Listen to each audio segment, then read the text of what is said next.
Bonsoir. Voilà, nous allons commencer. Merci d'être venus.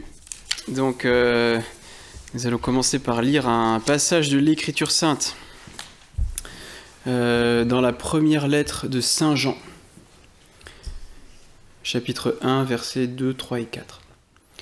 Oui, la vie s'est manifestée, nous l'avons vue, et nous rendons témoignage. Nous vous annonçons la vie éternelle qui était auprès du Père et qui s'est manifestée à nous.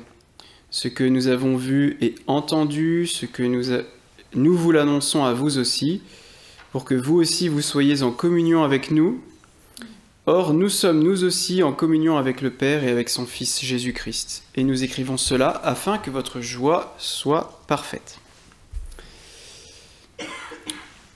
Voilà, donc une exhortation apostolique de Benoît XVI qui s'appelle « La parole du Seigneur » ou « Verbum Domini » en latin. Il faut savoir que, vous savez que, j'ai pas connu ce temps, mais à la fin des lectures, dans l'ancienne messe, on disait « Verbum Domini, Deo gratias ». Donc et maintenant on dit « Parole du Seigneur », voilà, nous rendons grâce à Dieu. Donc, Verbum Domini, la parole du Seigneur. Donc déjà, ça nous donne aussi un contexte un peu liturgique, puisque ce sont les mots que l'on chante ou que l'on dit juste après les lectures à la messe. Oui.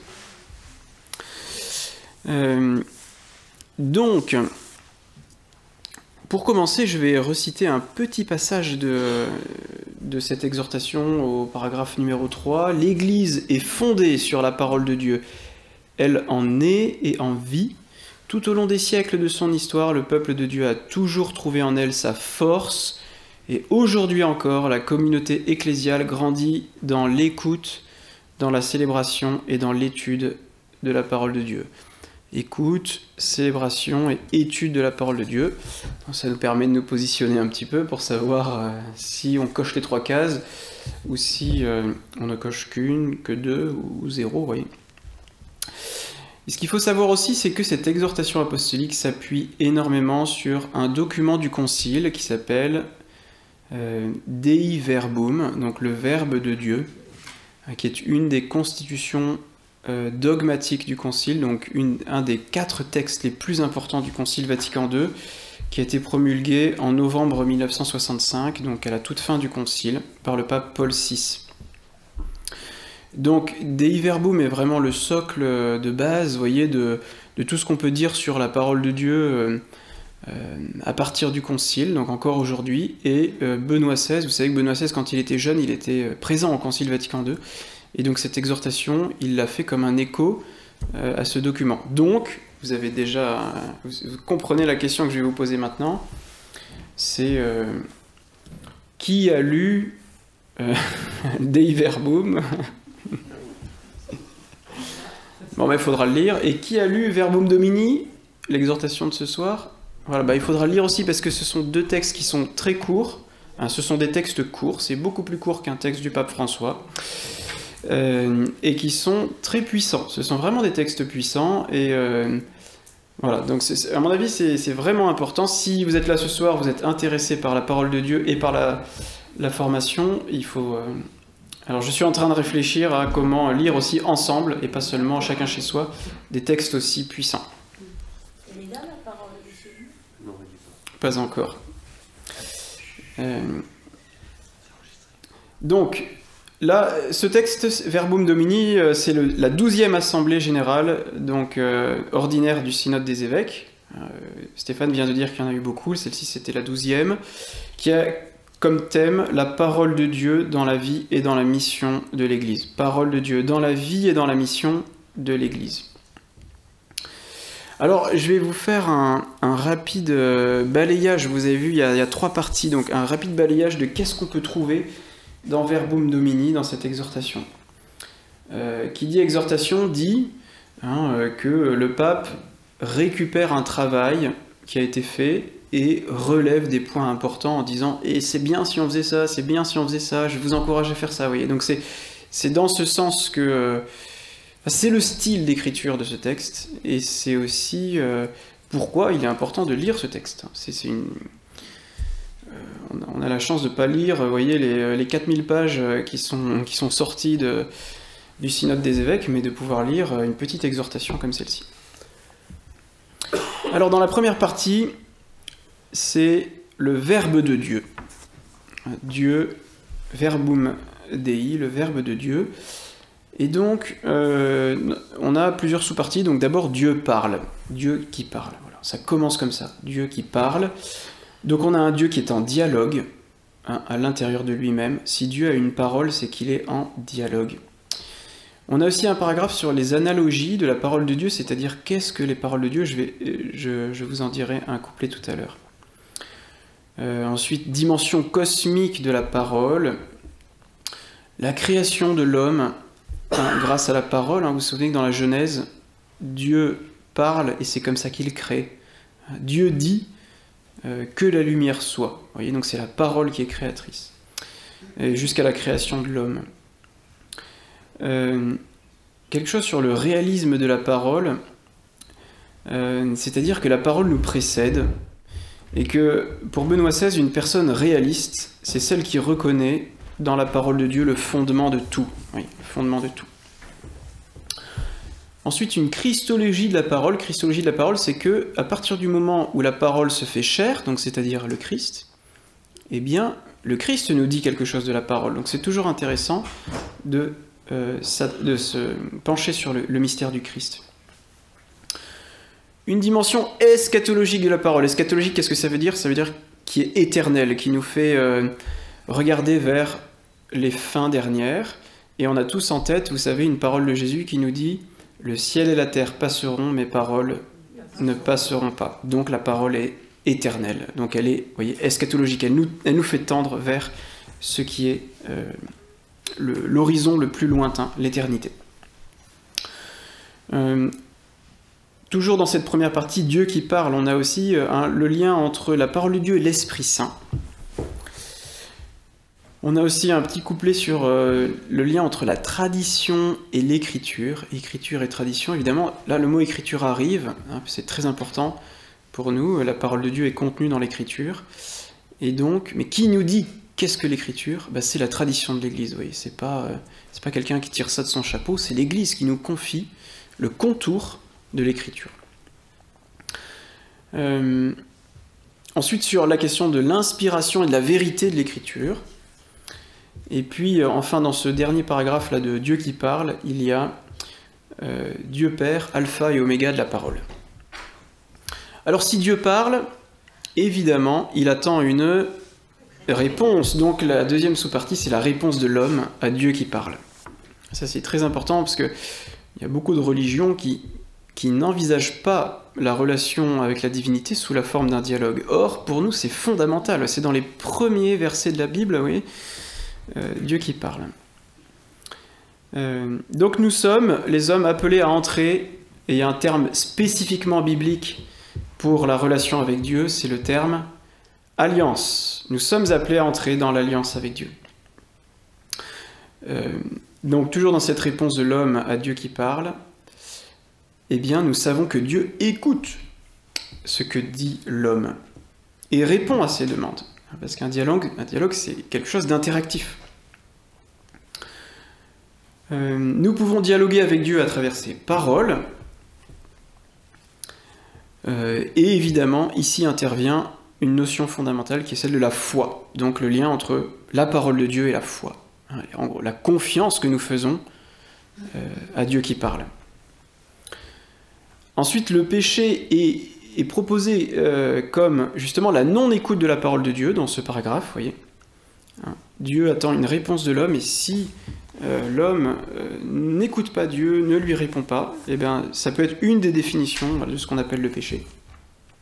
Ensuite, il y a un paragraphe sur lequel je reviendrai, qui est consacré à Marie, la mère de Jésus, la mère du Verbe de Dieu, dans son rôle justement d'accueil et d'écoute de la parole.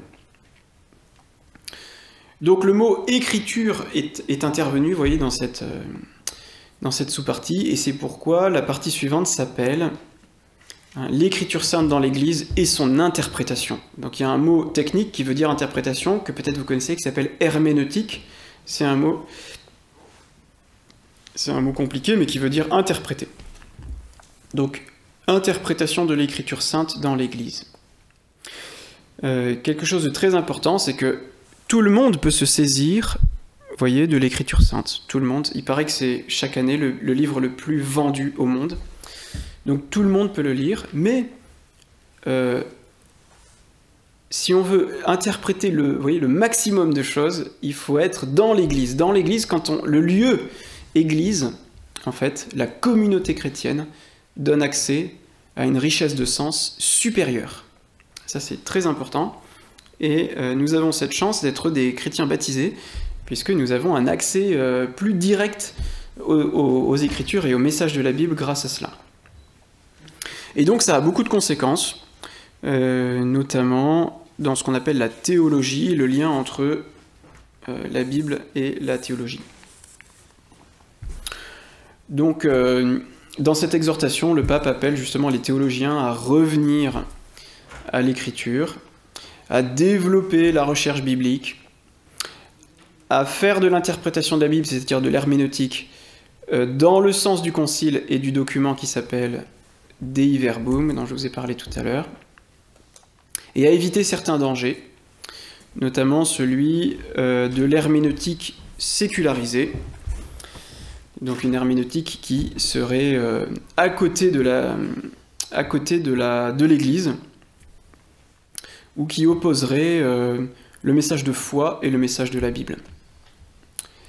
Voilà. Donc, au XXe siècle, il y a des théologiens et des chercheurs qui ont retrouvé une manière correcte d'interpréter la Bible qui se faisait au Moyen-Âge et qu'on avait un petit peu perdue. Et donc, celle-ci est rappelée dans cette exhortation,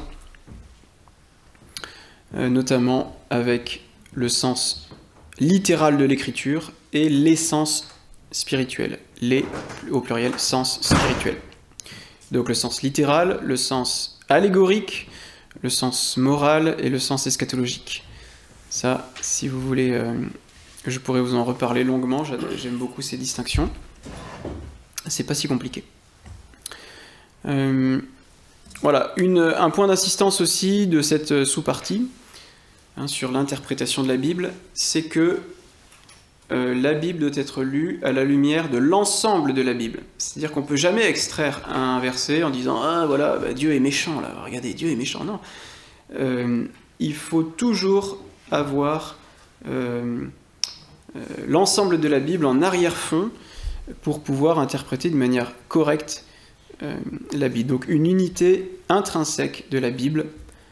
Et donc ça veut dire qu'il existe un rapport extrêmement fécond entre l'Ancien et le Nouveau Testament. Il n'y a pas de séparation. Ce qui unit l'Ancien et le Nouveau Testament, ce sont des réalités comme le Christ. Vous voyez, le Christ unit l'Ancien et le Nouveau Testament. Marie est une femme juive qui opère aussi ce passage entre l'Ancien et le Nouveau Testament. Donc ce sont des... Voilà. Attention, on entend parfois l'Ancien Testament, c'est des vieilles histoires avec des conceptions différentes du Nouveau. Non. Il y a vraiment une unité profonde. Et du coup, le paragraphe suivant, c'est les pages obscures de la Bible. Il y a un petit paragraphe sur les pages obscures de la Bible, justement. Comment recevoir, accepter, comprendre les pages obscures de la Bible? Et bien, notamment, grâce aux deux critères que je viens d'énoncer, l'unité de toute la Bible, ne pas opposer un passage obscur au reste de la Bible, et le fait que l'Ancien et le Nouveau Testament sont unis et même en fait sont reliés d'une manière féconde. Ensuite, il y a la mention, vous voyez, des chrétiens et des juifs face aux Écritures. Chrétiens et juifs, vous savez que la quasi-totalité de l'Ancien Testament, c'est la Bible des Juifs, et donc du coup nous avons quelque chose comme 75% de la Bible en commun en fait avec nos frères juifs. Donc du coup forcément notre manière de parler de Dieu, de parler de la parole de Dieu ou de parler de l'Écriture, eh bien nous rapproche. Après quelques écueils comme l'interprétation fondamentaliste de l'Écriture sainte, qui serait une interprétation idéologisée, qui fixerait, vous voyez, une seule interprétation une seule manière de comprendre la Bible pour toutes les époques, vous voyez. Donc, et ça c'est un grand écueil, un grand danger pour nous. La Bible et l'œcuménisme. Hein, nous avons aussi cette chance de pouvoir, avec nos frères protestants et orthodoxes, eh bien, cette Bible en commun. Et donc quelques conséquences sur l'organisation des études de théologie, par rapport à tout ce qui vient d'être dit. Comment interpréter de manière correcte, hein, vous avez vu ce paragraphe, c'est comment interpréter de manière correcte les Écritures, en Église, avec certains critères, certains écueils qu'il faut éviter. Et donc du coup, quand nous faisons de la théologie, quand nous avons un groupe biblique, je sais pas, le mercredi soir par exemple, quelque chose comme ça, eh bien, voilà, soyons attentifs à cela. Et puis il y a un paragraphe sur lequel je vais revenir qui est très beau aussi, c'est comment est-ce que les saints sont des interprètes de l'écriture aussi. Voilà, donc ça c'était la première grande partie de l'exhortation. Il y en a, donc c'était... comment s'appelait-elle? Vous vous souvenez? Verbum Dei. Verbum Dei, hein, la parole de Dieu. Et donc maintenant, la deuxième partie, c'est le verbe dans l'Église, verbum in ecclesia. Et donc notamment vient la question donc de la présence du Christ à l'intérieur de l'Église. Hein. On a tout de suite l'image de Saint Paul, notamment avec le Christ, c'est l'Église, enfin c'est la tête du corps qu'est l'Église. Et donc le Christ est vivant dans l'Église. Et donc la parole est présente dans l'Église. Et puis la question de la liturgie, évidemment, où la parole tient une place éminente dans la liturgie. Donc là, il va y avoir un petit balayage, effectivement. Donc c'est une partie qui se lit assez vite et qui se consulte comme un petit dictionnaire, vous voyez, avec des petites rubriques là. Donc je vais vous lire un petit peu chacune de ces petites rubriques, mais sans trop m'attarder. Donc Benoît XVI, hein, qui écrit cette exhortation, va parler de le lien entre l'écriture sainte et les sacrements, la parole de Dieu et l'Eucharistie, la sacramentalité de la parole, la Sainte Écriture dans les lectionnaires, hein, que nous utilisons, la proclamation de la parole et le ministère du lectorat. Vous savez que le ministère du lectorat, c'est quelqu'un qu'on institue spécifiquement pour proclamer la parole. L'importance de l'homélie, hein, qui vient juste après la proclamation de la parole. Et puis la parole de Dieu dans le sacrement de la réconciliation, la parole de Dieu dans le sacrement de l'onction des malades, la parole de Dieu dans ce qu'on appelle la liturgie des heures. Vous savez, c'est le livre de la prière des psaumes de toute l'Église que nous les prêtres, nous engageons à prier quotidiennement. La parole de Dieu même dans le livre des bénédictions de toutes sortes. Et puis quelques suggestions et propositions concrètes pour l'animation liturgique. Donc une célébration de la parole, la proclamation solennelle de la parole de Dieu dans l'Église, l'exclusivité des textes bibliques dans la liturgie. Hein. Pourquoi est-ce qu'on ne prend que des textes bibliques dans la liturgie et pas des poèmes de Victor Hugo ou Chateaubriand? Les chants liturgiques bibliquement inspirés, vous voyez, donc tous les chants qui portent en fait les paroles de l'Écriture. Et puis avec une petite mention aussi particulière dans la liturgie pour les aveugles et les sourds qui n'ont pas un accès identique, vous voyez, à l'Écriture. Donc voilà, ce sont des petits paragraphes, donc je m'y attarde pas, mais sachez que ça existe, donc c'est intéressant d'aller de temps en temps regarder ce qu'ils disent. Et puis ensuite on a donc un paragraphe sur lequel je reviendrai, rencontrer la parole de Dieu dans l'Écriture sainte. La Bible et la catéchèse, la formation biblique pour les chrétiens, la Sainte Écriture dans les grands rassemblements d'église, comme les JMJ, je sais pas moi par exemple, la parole de Dieu et les vocations, donc par rapport les vocations spécifiques, hein, le mariage, la famille, les fidèles laïcs, la vie consacrée, les candidats à l'ordination, les ministres ordonnés. Ensuite, quelque chose sur la Lectio Divina. Vous savez, la Lectio Divina, c'est une méthode très ancienne de l'Église, hein, d'une lecture priante. Donc j'y reviendrai. La parole de Dieu et la Terre Sainte. Vous savez, on dit aussi que la Terre Sainte, c'est aussi la parole de Dieu, hein, puisque elle nous dit quelque chose de la vie du Christ. Vous voyez, donc ça c'est un balayage, c'est assez exhaustif, je trouve, ça dans un peu toutes les dimensions de l'Église et toutes les activités liturgiques de l'Église, quel est le rôle de la parole de Dieu. Et puis la troisième partie, c'est le Verbe dans le monde. Vous voyez, la parole dans le monde. Il y a eu la parole de Dieu, la parole dans l'Église et la parole du monde. Vous voyez, c'est une dynamique, c'est un chemin. Donc avec la nécessité d'annoncer la parole de Dieu. Et oui, parce que la parole de Dieu souhaite résonner dans tout l'univers. Donc annoncer l'espérance de la bonne nouvelle, de la parole de Dieu. On nous dit même que la mission de l'Église vient de la parole de Dieu. C'est parce que la parole se dit, s'échange, entre en dialogue, que la mission de l'Église existe. Donc tous les baptisés sont responsables de l'annonce de la parole de Dieu. C'est ce qu'on trouve dans cette partie.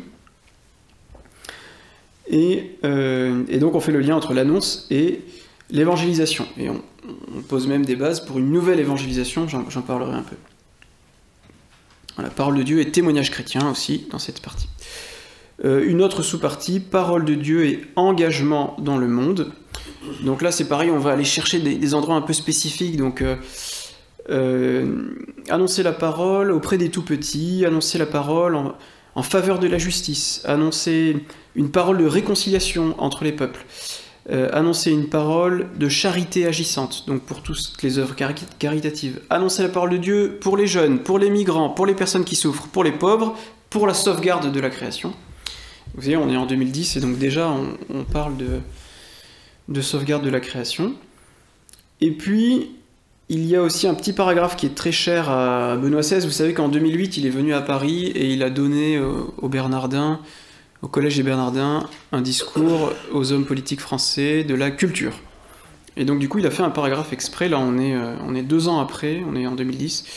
Et donc la parole de Dieu avec la culture, en fait. C'est très important, en fait. Ce lien est très important.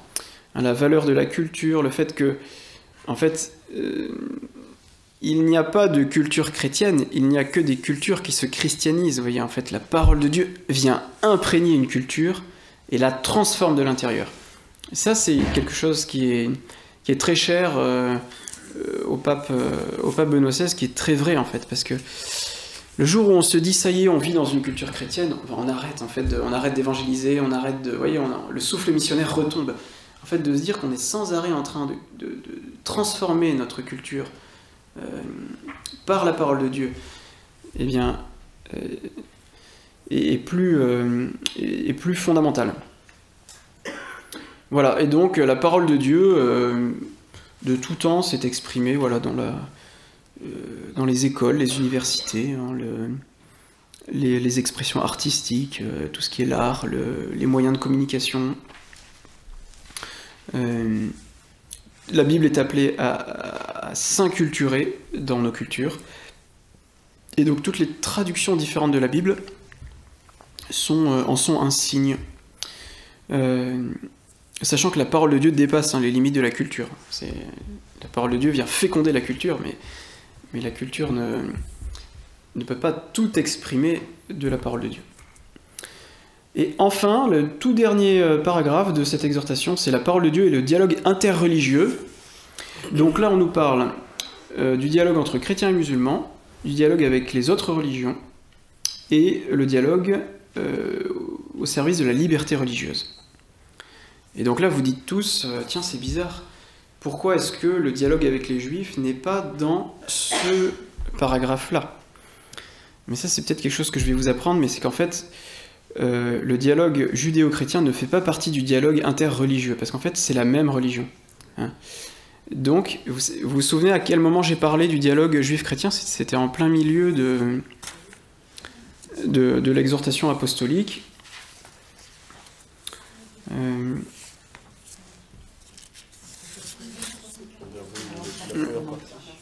Voilà, dans la première partie.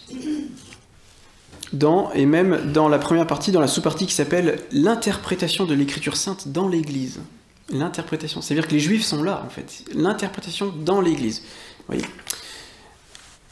Donc ça, c'est un petit détail, mais c'est important de le souligner. Voilà pour un balayage, vous voyez, de cette exhortation apostolique. Donc ça ne vous dispense pas de la lire, évidemment. Qu'est-ce que je voulais dire ?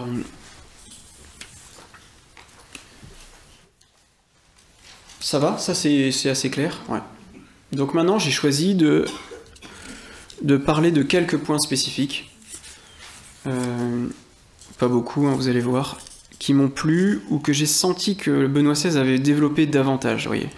Parce qu'il y a comme un point d'insistance du pape sur certains points. D'abord sur... je crois que c'est là. Je suis comme Bayrou, je me mélange dans mes feuilles. Mais bon, je suis devant un public beaucoup plus calme. Donc au paragraphe numéro 7, vous pouvez noter paragraphe numéro 7 si vous voulez, c'est sur...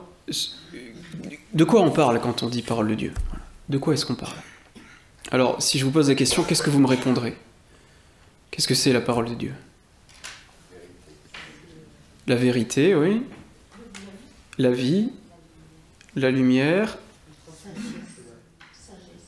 la sagesse, transmission, la commission. Bon, il y a encore plein de choses à dire. En fait, donc, si on prenait vraiment à la base de la base, vous savez, au commencement était le Verbe, et le Verbe était auprès de Dieu, et il était Dieu, les tout premiers mots de l'évangile de Saint Jean, du prologue. Donc, le mot Verbe, on peut le remplacer par parole, c'est la même chose. Hein. Au commencement était la parole, et la parole était auprès de Dieu, et la parole était Dieu. Donc, la parole de Dieu, c'est le Fils. Vous voyez, c'est la deuxième personne de la Trinité, la parole de Dieu. Donc, le Verbe de Dieu est égal à Dieu le Fils, hein, deuxième personne de la Trinité. Toujours dans ce prologue, hein, et le Verbe s'est fait chair, et il a habité parmi nous. Et la parole s'est faite chair, et elle a habité parmi nous. Donc, on peut dire que Jésus-Christ aussi est la parole de Dieu devenue chair, ou devenue homme. Oui. Donc on peut dire ça aussi. Premièrement, la parole de Dieu, c'est le Fils. Deuxièmement, la parole de Dieu, c'est Jésus-Christ, venu dans la chair. Ensuite, on peut dire aussi que, comme Dieu crée par sa parole, hein, que sa parole est créatrice, et que on peut dire que la création, hein, est le livre dans lequel on lit la parole de Dieu. Donc que la création, d'une certaine manière, la création aussi est la parole de Dieu. Oui. Ensuite, on nous dit, hein, dans le concile de Nicée, vous savez, le credo, il a parlé par les prophètes. Donc les paroles des prophètes, hein, sont la parole de Dieu. Or, les paroles des prophètes sont contenues dans ce qu'on appelle l'écriture. D'accord ? Et dans l'écriture, il n'y a pas que la parole des prophètes, il y a aussi la prédication des apôtres, qui est aussi la parole de Dieu, hein, au lendemain de la Pentecôte, avec l'aide de l'Esprit Saint. Donc la parole de Dieu, attestée et divinement inspirée, c'est aussi l'écriture sainte. D'accord ? L'écriture sainte. Ancien et Nouveau Testament. Et alors saint Bonaventure disait même, toute créature est parole de Dieu, car elle proclame Dieu. Et toute créature, les oiseaux, nous-mêmes, nous sommes parole de Dieu. Donc vous vous rendez bien compte que il y a un lien très fort, très, très réel, entre toutes ces définitions de la parole qu'on vient de dire, d'accord ? À partir de la première définition qui est la deuxième personne de la Trinité, le Verbe, le Fils. Hein, toutes les autres définitions, on dit que ce sont des analogies. Analogie, ça veut dire qu'elles ont un rapport. Un rapport. Et que même qu'elles donnent une définition complémentaire, ouais, qu'elles donnent une nouvelle définition, selon le terme grec, analogos, du premier terme. Vous voyez ? Donc comme ça, de quoi on parle quand on parle de la parole de Dieu ? Bien de tout ça. Vous voyez, de tout ça à la fois. Donc évidemment, c'est une polyphonie. C'est une symphonie, vous voyez, c'est quelque chose, quand on parle de la parole de Dieu, il faut essayer de se dire de qui on parle exactement et tout ça. Voilà. Mais relier les choses entre elles, voyez, relier les choses entre elles. Donc ça, voilà, c'est le paragraphe numéro 7. Le paragraphe 27 et 28 sur Marie. Le rôle de Marie. Je vais m'attarder un petit peu dessus. Marie est le lieu où Dieu parle. Dieu parle en Marie, et le lieu où la parole de Dieu et la foi sont parfaitement rencontrées. La foi et la parole de Dieu se rencontrent d'une manière parfaite en Marie. Et le oui de Marie à la parole est la réussite humaine ouverte à la volonté de Dieu.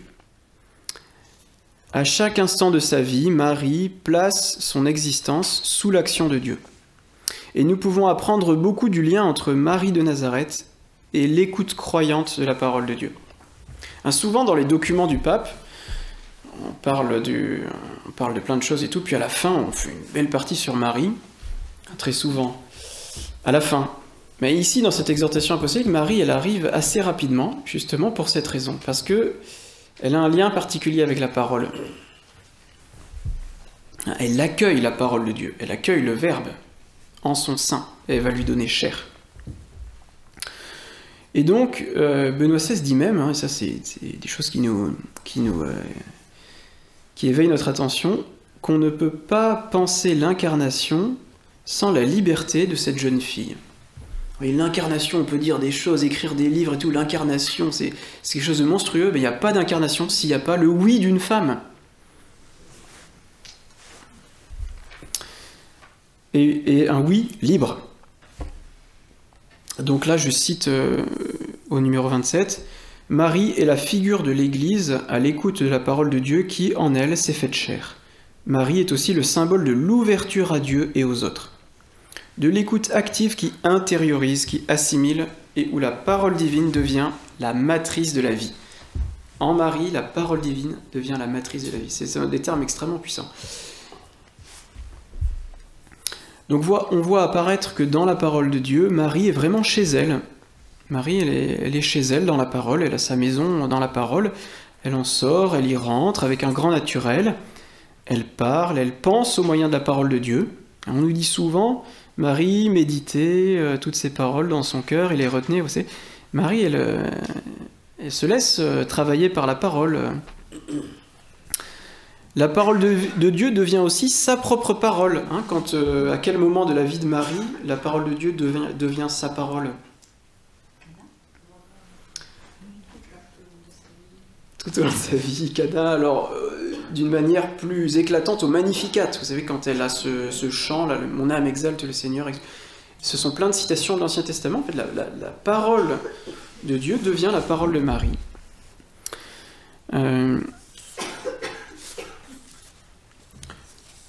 Contemplant chez la Mère de Dieu une existence totalement modelée par la parole, nous découvrons aussi que nous sommes appelés à entrer dans le mystère de la foi par laquelle le Christ vient demeurer dans notre vie. Chaque chrétien qui croit nous rappelle saint Ambroise, reçoit et engendre en un certain sens le Verbe de Dieu en lui-même. C'est-à-dire que, pareil, c'est une manière de parler selon l'analogie, un petit peu comme Marie a accueilli la parole et a engendré le Fils, nous pouvons d'une manière similaire, accueillir la parole et engendrer la parole dans notre vie. S'il n'y a qu'une seule mère du Christ selon la chair, en revanche, selon la foi, le Christ est le fruit de tous. C'est-à-dire que notre fruit, ce que nous pouvons engendrer, c'est le Christ, nous aussi. Pour nous-mêmes et pour les autres, pour l'Église, pour le monde. Donc ce qui est arrivé à Marie peut arriver en chacun de nous, chaque jour, dans l'écoute de la parole et dans la célébration des sacrements. Vous voyez comment Marie, en fait, est la première à recevoir toute la parole de Dieu. Les prophètes avaient reçu des phrases, Marie est la première à recevoir toute la parole de Dieu. Et quelle fécondité. Alors ensuite, au paragraphe 48 et 49, il y a quelque chose sur les saints, et le fait que les saints étaient des gens capables d'une bonne interprétation des Écritures. Saint Grégoire le Grand, qui est mort en 604, disait que la vie des saints est une lecture vivante de l'Écriture. C'est une belle phrase, ça. La vie des saints est une lecture vivante de l'Écriture. La sainteté vient du fait de se laisser modeler par la parole, écoute, lecture, méditation assidue, et tout à l'heure il y avait aussi étude, vous vous souvenez dans ce que j'avais dit. Tous les grands saints ont accordé une confiance absolue dans les paroles de l'Écriture. Alors là, il reprend plein de paroles de saints qui disent à quel point ils avaient vraiment confiance à 100% dans les paroles de Jésus, dans les évangiles, mais dans toutes les paroles de l'Écriture. Et moi, quand j'étais séminariste, j'avais lu une phrase de Thérèse de Lisieux qui m'avait beaucoup plu, mais que j'ai pas réussi à retrouver. Mais qui disait ça, que, en fait, si on n'accordait pas toute notre confiance dans les paroles de Jésus de l'Évangile, ben en fait,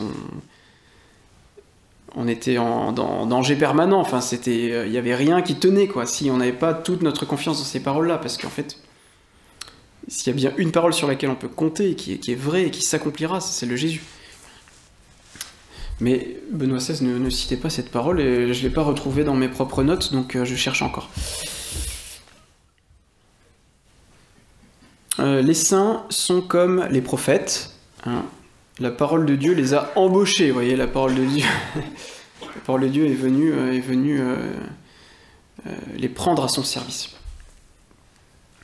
Leurs vies sont une explication de la parole. Hein. Cela rejoint la parabole du semeur. Nous sommes une bonne terre qui est travaillée et fécondée par la parole de Dieu. Ensuite, au numéro 54 et 55, nous avons le lien entre la parole de Dieu et Eucharistie. Et ce lien se fait avec l'aide de citations, notamment le discours sur le pain de vie au chapitre 6 de Saint Jean. Un très long discours, un très long chapitre 6. Et en Luc 24, ce sont les disciples d'Emmaüs, où Jésus explique lui-même les Écritures.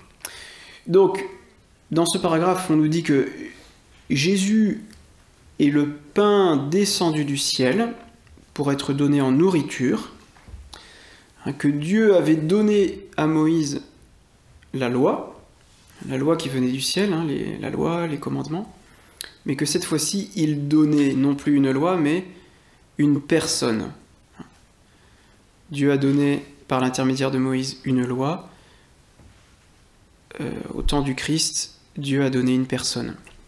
Et il est du coup la nouvelle loi. La nouvelle loi, ce n'est plus un texte, vous voyez, ce n'est plus un code avec des articles, c'est une personne, notre nouvelle loi. La parole de Dieu s'est faite chair, et la chair du Christ est devenue pain, donné pour la vie du monde. Et de la même façon que Dieu avait donné la manne au désert, par l'intermédiaire de Moïse, et bien cette fois-ci, Dieu donne la chair du Christ qui se fait pain. Avec les disciples d'Emmaüs, en Luc 24, Jésus est reconnu par l'explication des Écritures et la fraction du pain. Et on nous dit, et ils se disent entre eux, notre cœur n'était-il pas tout brûlant en nous, tandis qu'il nous parlait sur la route et qu'il nous faisait comprendre les Écritures. Donc vous avez vu, peut-être que vous l'avez déjà entendu moult fois, mais dans les disciples d'Emmaüs, il y a l'explication des Écritures, puis à table, la fraction du pain. Et ce sont les deux grandes étapes de la messe. Vous voyez, la table de la parole et la table du pain eucharistique. Donc évidemment que parole de Dieu et Eucharistie, c'est clair mutuellement. Et puis au numéro 55, il dit, je lis, la parole et l'Eucharistie sont corrélées intimement au point de ne pouvoir être comprises l'une sans l'autre. La parole de Dieu se fait chair sacramentelle dans l'événement eucharistique. L'Eucharistie nous ouvre à l'intelligence de la Sainte Écriture, comme la Sainte Écriture illumine et explique à son tour le mystère eucharistique. Vous voyez, c'est très beau, ce sont des miroirs ou des lumières, et des phares qui se renvoient à la lumière. Alors, au numéro 72 maintenant. Rencontrer la parole de Dieu dans la Sainte Écriture. C'est mieux, non? Parce que je commence à faire. Je parlais justement de l'éclairage de l'Eucharistie et la parole de Dieu, et voilà qu'on nous met plus de lumière, c'est magnifique.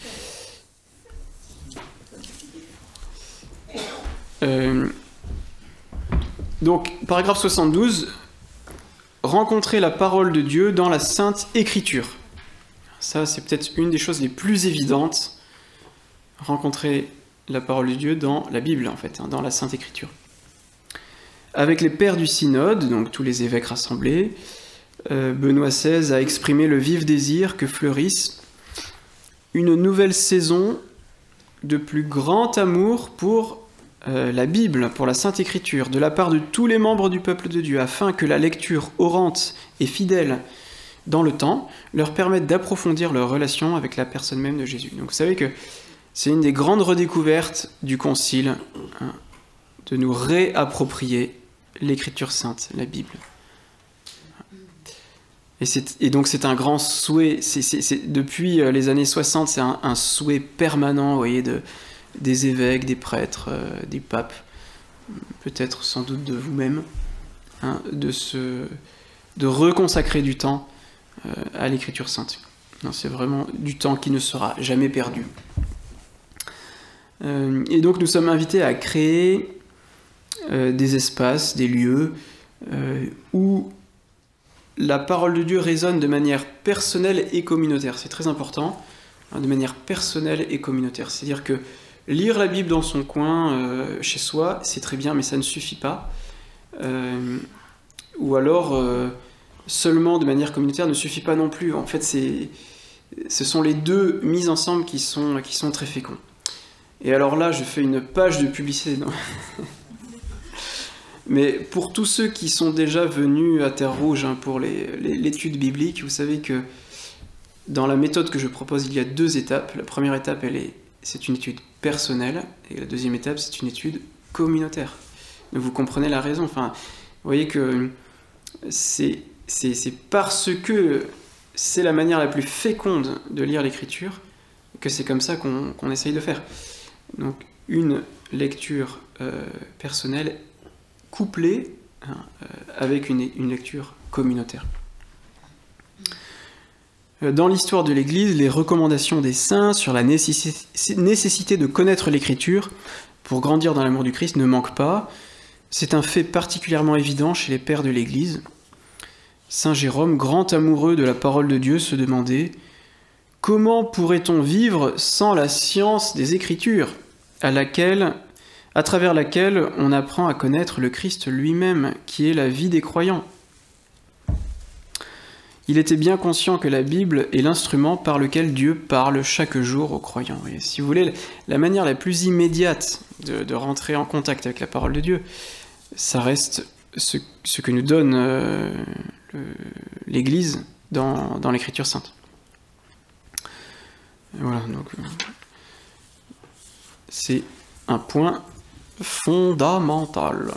Quand moi j'ai compris ça au séminaire, je suis revenu en disant à l'évêque, je veux faire des études de Bible. Oui, j'ai eu la chance de pouvoir le faire, mais c'est pour cette raison. Ensuite, au numéro 86 et 87, il y a quelque chose sur la Lectio Divina, la lecture orante ça veut dire priante, de l'Écriture sainte. Alors, cette lecture, cette méthode, elle est personnelle. C'est pour ça que juste avant et juste après, Benoît XVI rappelle qu'il faut la compléter avec aussi une lecture communautaire ou une étude communautaire de l'Écriture. Donc je vais en rappeler les étapes, tout simplement. Vous avez peut-être déjà entendu parler des étapes de la Lectio Divina. Première étape, lecture. Et la question c'est, que dit en soi le texte biblique, oui. Qu'est-ce qui est dit? Sens littéral. Deuxième étape, la méditation. Donc la question c'est, que me dit le texte biblique? C'est important de ne pas mettre cette étape en premier, mais en deuxième. Que dit le texte? Que me dit aujourd'hui? que nous dit le texte biblique. Troisième étape, la prière. Que disons-nous au Seigneur en réponse à sa parole? Souvenez-vous du dialogue dont on parlait tout à l'heure. Dieu parle, il attend une réponse de l'homme. Donc prière, que disons-nous au Seigneur en réponse à sa parole? Quatrième étape, contemplation.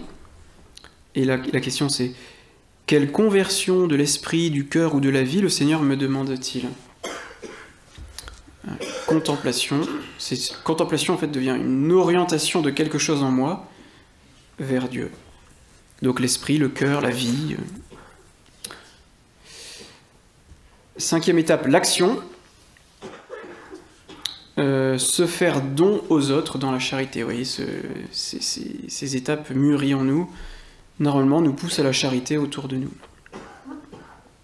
Et saint Ambroise disait, lorsque nous prenons en main avec foi les Écritures saintes et les lisons avec l'Église, l'homme revient se promener avec Dieu dans le paradis. Ça donne envie, hein?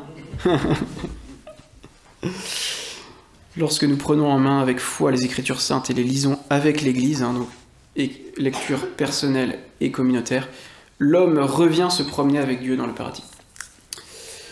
Donc comme si Dieu, en fait, comme bouée de sauvetage, nous avait aussi donné l'Écriture sainte pour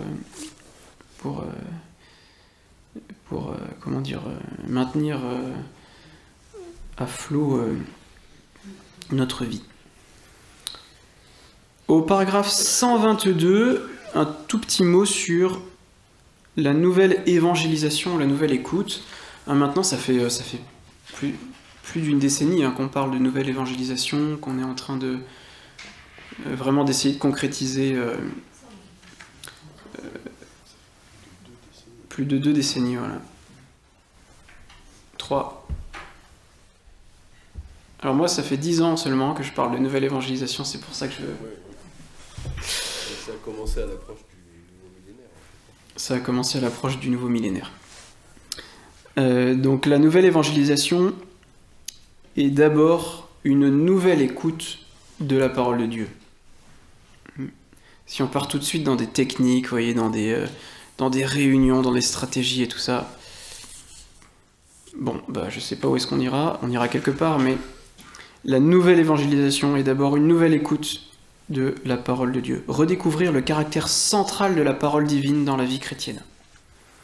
Dans le monde où l'évangile a été oublié et souffre de l'indifférentisme, donc ça s'appelle la France en fait, demandons à l'Esprit Saint de réveiller la soif de la parole de Dieu. Vous voyez, ça peut être une vraie prière pour nous en fait.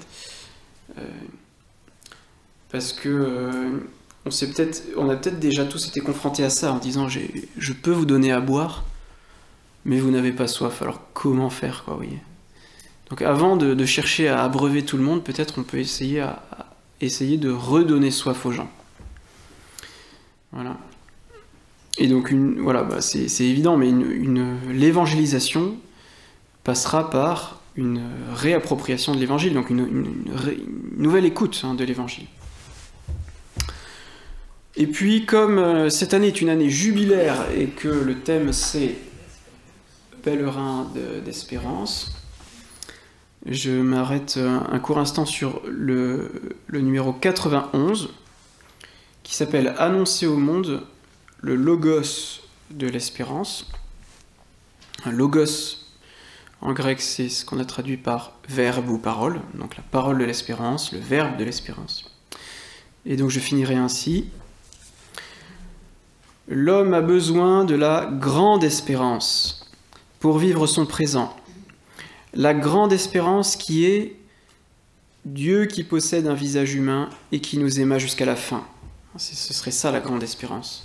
Dieu qui possède un visage humain et qui nous aima jusqu'à la fin. Référence à Jean 13. Pour cette raison, l'Église est missionnaire dans son essence.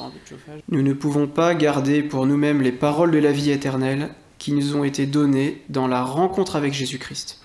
Elles sont destinées à tous, à tout homme, à toute femme.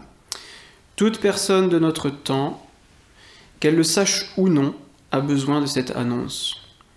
Puisse le Seigneur lui-même, comme au temps du prophète Amos, susciter dans les hommes une faim et une soif nouvelles des paroles du Seigneur, référence à Amos 8. La responsabilité nous incombe de transmettre à notre tour ce que nous avons reçu par grâce. Alors, voilà, ça fait 50 minutes tout pile. Donc, c'est ce que j'ai choisi de vous partager ce soir. Merci de votre écoute. Donc là, il peut y avoir un temps de questions. Encore une fois, n'hésitez pas à lire ce document. Et puis comme ça, vous l'avez déjà tous lu plusieurs fois, je vous le redis pas, mais voilà, c'est... Merci.